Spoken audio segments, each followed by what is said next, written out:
পুতুল, I love you. I love you বললে কি বলতে হয়? I love you too. তোমার জন্য একটা গিফট আছে মাম্মি। চোখটা বন্ধ করো। আমি যখন 1 2 বলবো তখন 1 2 3। হ্যাঁ, ট্যান ট্যান।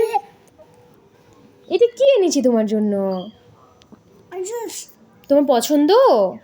তুমি লাইক করো? মাম্মিকে থ্যাংক ইউ বললে না তো? ওকে, খাও। আচ্ছা, তোমার তো পছন্দের জুস, দেখবো তুমি মাম্মির কথা শোনো কিনা। এটা রাখো রাখো, মাম্মি না বলা পর্যন্ত খাবে না, ঠিক আছে? দেখবো তুমি মাম্মিকে কত ভালোবাসো। ওকে, এই যে মোবাইলটা আমি রেখে গেলাম, আমি আসতেছি।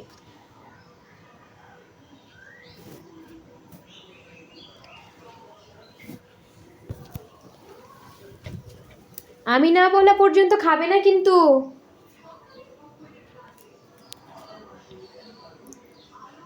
এত পছন্দের জুস, মানে কি বলবো, সেই জুসটা আমি না বলা পর্যন্ত খাচ্ছে না। আমি বলেছি যে খাবে না, সে খাচ্ছে না, ধরেই বসে রেখেছে। মানে এটা তো গর্ববোধ করার মতোই। আমি না বলা পর্যন্ত খেয়েছো কি? অরণ্য, তুমি কি খেয়েছো? খাওনি তো? সত্যি তো?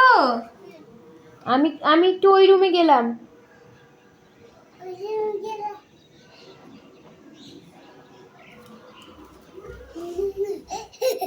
তুমি খাওনি?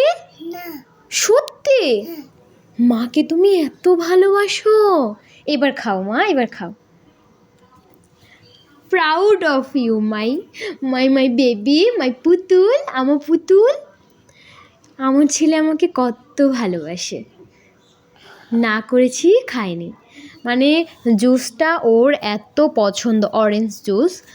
সো আমি বললাম যে খাবা না, সে অপেক্ষা করলো। মানে এতটুকু বাচ্চা পোলাপান, এত ধৈর্য। ও হতেই পারতো যে খেয়ে ফেলবে, কিংবা আমি তো একটু লুকিয়েছিলাম, মোবাইলটা ধরে ওইদিকে আলমারিতে লুকিয়েছিলাম, তো কিন্তু খেলেই খেতে পারতো। কিংবা এত ধৈর্য শক্তি তো বাচ্চাদের থাকে না। কিন্তু আমার ছেলেটার এত বুদ্ধি, আমার তো খুব খুব খুশি লাগছে আজকে।